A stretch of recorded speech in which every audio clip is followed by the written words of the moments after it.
pada mata kuliah konseling sebaya dengan dosen mengampu Ibu Kairuna SPDM Besi. Sebelumnya, perkenalkan kami dari kelompok 2. Pertama, saya Risma Irwanti berperan sebagai konselor. Saya Ramadina Putri Nasution sebagai konseling. Saya Hurasana sebagai konseling. Saya Rizka Maulia sebagai konseling. Saya Rahmawati sebagai konseling. Baik, sebelum melakukan proses konseling, terlebih dahulu saya sebagai konselor menjelaskan apa itu konseling sebaya. Jadi, proses konseling non-profesional yang membantu dan mendukung teman sebaya untuk mengatasi masalah hidup atau mengembangkan potensi diri. Nah, lanjut lagi di sini dengan metode kelompok. Jadi, konseling kelompok ialah usaha atau upaya untuk mengentaskan atau menuntaskan masalah individu melalui suasana kelompok. Selanjutnya, isi pada proses konseling ialah terlebih dahulu saya sebagai konselor harus menggunakan sebuah azas. Yang pertama, azas yang kami sepakati ialah azas kerahasiaan. Yang kedua, azas keterbukaan. Dan yang ketiga, azas kesukarelaan. Pada proses konseling ini menggunakan pendekatan analisis transaksional atau TA dengan komunikasi interpersonal. Jadi tujuan dari konseling ini membantu mengentaskan masalah dan upaya mencari solusi. Baik, kepada konseling, mari kita menceritakan masalah-masalah kita. Saya berjanji akan menjaga kerahasiaan apapun yang akan diceritakan teman-teman saya ini dimanapun dan kapanpun. Baiklah, demi kelancaran proses konseling ini, marilah kita berdoa bersama-sama. Berdoa mulai. Baiklah, doa selesai. Baik teman-teman, jadi di sini teman-teman kan sudah sebagai konseling, yang dimana tugas konseling ialah menceritakan masalah dengan memperkenalkan masalah teman-teman, lalu mengidentifikasi masalah terberat apa yang harus kita entaskan ke depannya, dan sama-sama di sini kita mencari solusinya. Langsung saja kepada teman-teman bisa memajukan tangannya untuk memperkenalkan permasalahan yang teman-teman miliki. Jadi pembahasan saya itu ada di tugas. Saya sering sendiri saja karena saya tidak mengerjakan tugas. Karena diakibatkan saya sering menunda tugas. Berarti masalah konseling DIRA itu berwujud pada prokrastinasinya. Untuk melakukan proses penuntasan selanjutnya, kita mencari lagi permasalahan apa lagi yang mau diperkenalkan oleh teman-teman. Untuk teman-teman selanjutnya ada lagi? Baik teman-teman, Kita mempunyai sifat seperti kayak berbelanja berlebihan. Saya itu kayak melihat barang-barang yang cantik itu saya langsung mau beli. Terus setelah saya beli itu barangnya nggak langsung saya pakai. Bisa disimpan bertahun-tahun di dalam rumah. dan pada akhirnya nggak digunakan juga. Digunakan, tapi setelah saya gunakan kayak kurang cocok, akhirnya tersimpan lagi di lemari. Artinya nganggur ya barang. Iya. Berarti merujuk pada sifat konsumtif ya, memenuhi keinginan daripada kebutuhan. Oke, baik, untuk teman-teman selanjutnya boleh perkenalkan lagi masalahnya. Kalau di sini saya memiliki permasalahan yang bisa dibilang permasalahan karir ya. Sekarang saya berkuliah jurusan pendidikan konseling, tapi saya masih bingung nanti setelah lulus dari kuliah dari pendidikan konseling ini saya masih bingung mau kerja apa, mau kerja di bidang apa. Walaupun nantinya kalau misalnya di bidang konseling itu kan nanti biasanya dari juru BK ya, tapi di sini saya masih bingung untuk depannya mau kerja gimana gitu. Berarti masih bingung ya untuk mengembangkan karirnya selanjutnya ke depannya, mau menjadi guru ataukah mau di bidang pendidikan atau mau di bidang industri gitu ya. Baik, untuk selanjutnya ada teman? Ya baik, Rizka. Saya bingung sama diri saya sendiri karena saya kurang berkomunikasi, kurang berbaur sama orang lain gitu. Terus tuh kurang bisa menyesuaikan adaptasi komunikasi dengan orang-orang. Contohnya ya orang-orang terdekat. Baik teman-teman, sebelumnya saya ucapkan terima kasih kepada teman-teman karena telah mengungkapkan ataupun memperkenalkan masalahnya kepada kita semua ini. Baik teman-teman, dari banyaknya permasalahan yang sama-sama kita miliki nih ya, kita bahas terlebih dahulu yang pertama-tama, yang salah satunya yaitu yang pertama masalah dari prokrastinasi ya, dan tugas. Jadi untuk teman-teman nih yang punya solusi untuk salah satu memotivasi diri supaya tidak menunda dulu tugas lagi, ada nggak gitu solusi dari teman-teman semua selain dari saya gitu? Kalau menurut saya sih tadi kan permasalahannya prokrastinasi atau seperti penundaan tugas gitu kan. Kalau saran dari saya itu Dira buat jadwal, terus tugasnya itu disatuin, siap itu dibuat jadwal. Jadi nanti waktu mengerjakan tugasnya gampang, nggak bingung tugas mana yang mau dikerjain duluan. Siap itu tugas yang paling mudah aja dulu dikerjain, baru nanti tugas yang susah-susah. Jadi lebih memudahkan dalam mengerjakan tugasnya. Kalau saran dari saya, Dir, coba Dira cari lingkungan yang nyaman menurut Dira, terus cari lingkungan yang tenang gitu, agar mengerjakan tugasnya itu tidak tertunda-tunda. Itu aja sih dari saya. Saran dari saya, memberi penghargaan ke diri sendiri gitu. Contohnya seperti selesai tugas, entah jajan atau beli sesuatu yang bisa bikin dirimu bersemangat atau lebih menghargai diri sendiri. Baik, kepada Dira, apakah saran-sarannya dapat Dira ambil atau terima? Mungkin dari teman-teman bikin semangat saya dengan mengerjakan tugas dapat terselesaikan, karena dari semua pendapat dari teman-teman saya dapat bisa lebih besar dari dalam mengerjakan tugas. Ya, terima kasih kepada teman-teman yang sudah memberikan saran dan solusinya dalam pengentasan masalah prokrastinasi yang dialami oleh teman kita Dira ya. Yang dapat kita simpulkan bahwasanya untuk solusi dari pengentasan masalah prokrastinasi ini yang pertama dari membuat jadwal ataupun self management gitu ya. Yang kedua mencari lingkungan yang membuat kita tenang dalam mengerjakan tugas supaya kita mengerjakan tugasnya secara kondusif. Lalu yang ketiga bisa juga memberikan self reward atau penghargaan diri gitu ya. Untuk masalah yang kedua boleh kita entaskan masalah konsumtif ya dari teman kita Rahma. Boleh kepada teman-teman, adakah yang mau memberikan solusi?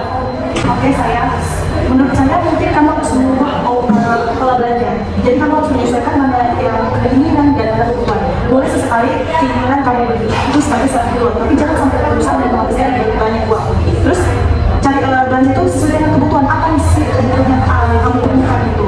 Jadi kita boleh saja membeli sebuah baju, tapi harus kita tentukan kebutuhannya untuk apa, untuk kemana gitu. Jadi jangan sesuai dengan keinginan itu sih yang menurut saya. Saya mau memberi saran kepada Rahma yang konsumtif dalam pembelian barang itu. Yang terpenting sih kurangi scroll marketplace kayak TikTok Shop, Shopee, Tokopedia, Lazada itu dikurangi dengan buka aplikasi-aplikasi lain yang untuk menghindari aplikasi yang berbelanja online. Baik, terima kasih. Selanjutnya ada teman-teman lainnya yang mau memberikan solusi. Saya ingin memberi solusi untuk Rahma, cari kegiatan yang lebih bermanfaat. Contohnya seperti kayak olahraga, biar nggak ada waktu seperti gabut gitu. Kegiatan yang lebih bermanfaat gitu. Jangan kasih diri sendiri tuh untuk kayak kebanyakan scroll. Cari kegiatan seperti olahraga atau ada waktu hal positif gitu. Nah itu.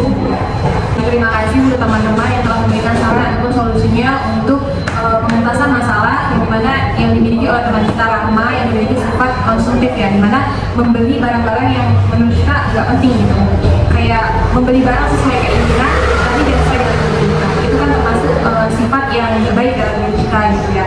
Jadi solusi dapat kita simpulkan bersama bahwasanya solusinya itu yang pertama dari teman kita ubah pola berbelanja gitu ya. Maksudnya di sini mengubah pola belanja itu berbelanjalah sesuai apa yang dibutuhkan gitu, agar nantinya barang ataupun belanja yang kita beli itu nggak mubazir gitu ya. Nah, jadi berbelanjalah sesuai apa yang kita nanti akan kita gunakan gitu. Jadi nantinya nggak mubazir ataupun terbuang sia-sia gitu ya.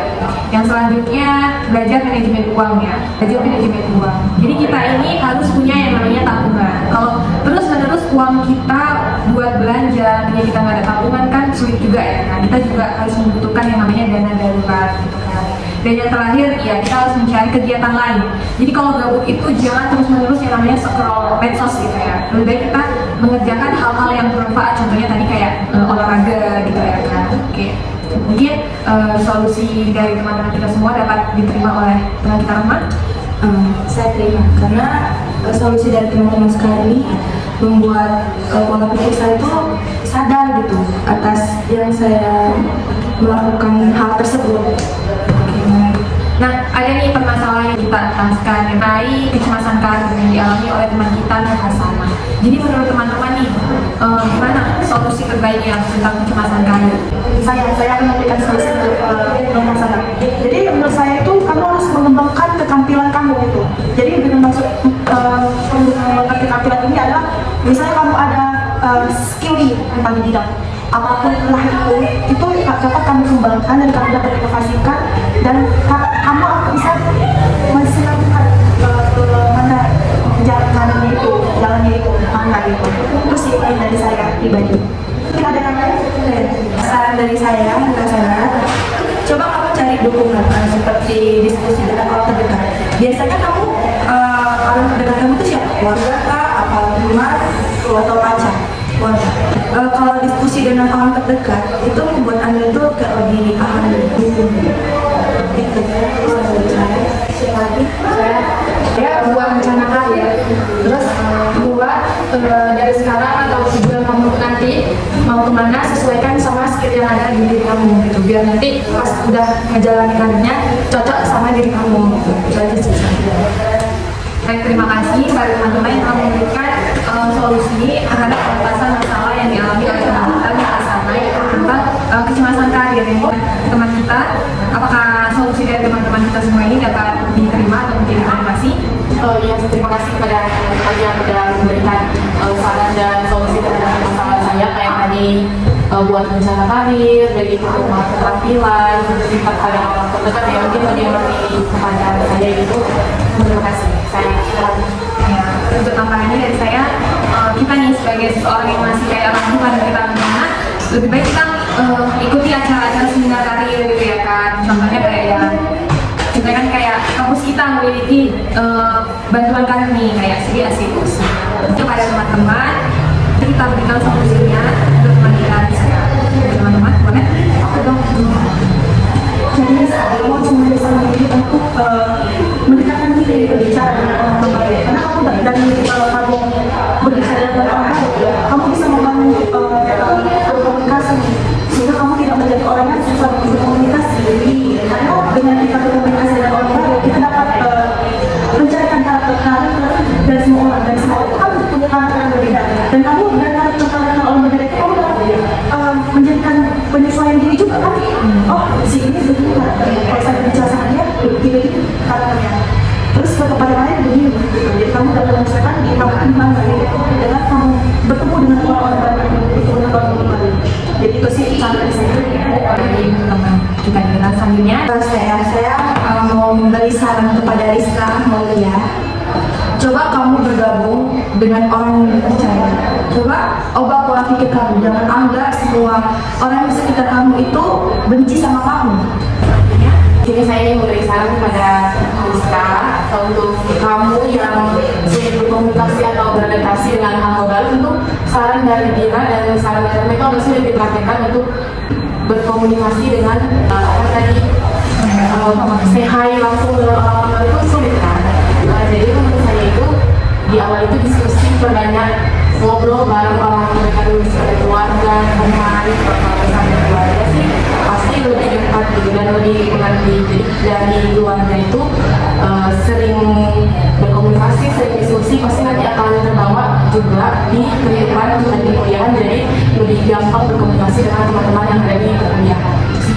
Terima kasih untuk teman-teman yang telah memberikan solusinya untuk teman kita Rizka. Bagaimana dengan Rizka? Terima kasih kepada teman-teman. Saya terima saran-sarannya karena akan membuat diri saya lebih percaya diri lagi untuk berkomunikasi dengan orang-orang. Itu tadi kesimpulan dari solusi dari teman-teman atau pengentasan masalah Rizka ya. Untuk tambahan dari saya ya Rizka, kita itu sering ngobrol sama diri sendiri ya. Kita ngobrol sama teman, sama orang-orang yang kayak belum kita percaya gitu ya. Ya udah ngobrol aja antar pribadi gitu, antar personal gitu. Itu cara kita untuk bisa berkomunikasi dengan orang-orang supaya kita berkomunikasi secara lebih baik gitu. Dari permasalahan teman-teman semua sudah kita berikan solusinya secara bersama-sama. Semoga apapun yang masalah yang teman-teman punya itu termasuk masalah-masalah yang secara umum kita miliki gitu ya, kita miliki bersama. Tapi sebelum-sebelumnya kan kita sudah mencari solusinya dalam pengentasan masalah-masalah kita. Semoga kita dapat termotivasi, dapat mengubah hal-hal buruk yang ada dalam diri kita sebelumnya. Kita dapat termotivasi ke depannya. Seperti tadi masalah dilarang, kita dapat sama-sama mengubahnya supaya tidak menunda-nunda pekerjaan lagi gitu ya. Jadi kita dapat menjalankan tugas atau pekerjaan kita secara fleksibel gitu ya, secara kondusif, efektif gitu. Yang kedua tentang konsumtif ya, semoga kita kedepannya nggak jadi orang yang konsumtif gitu. Kita lebih menginginkan kebutuhan daripada keinginan kita gitu. Dan untuk kecemasan karir, semoga kita juga dapat menentukan karir kita gitu ya teman-teman ya. Kayak kita tuh kita supaya kita dapat relasi karir ya itu tadi kita ikut kayak seminar gitu, pokoknya yang berkaitan tentang karir ya, supaya karir kita itu nggak melenceng gitu lah ya kan. Nah yang terakhir tentang komunikasi itu tadi, ketika kita ingin membangun komunikasi baik terhadap orang lain, kita juga terlebih dahulu harus membangun komunikasi terhadap diri kita sendiri. Semoga ya teman-teman mengertilah apa yang kita sebutkan bersama. Tadilah teman-teman proses konseling kita dengan konseling sebaya secara kelompok. Kita akhiri terlebih dahulu proses konseling sebaya ini. Semoga teman-teman semua bisa mendapatkan apa yang teman-teman harapkan. Sesudahnya saya ucapkan kepada teman-teman semua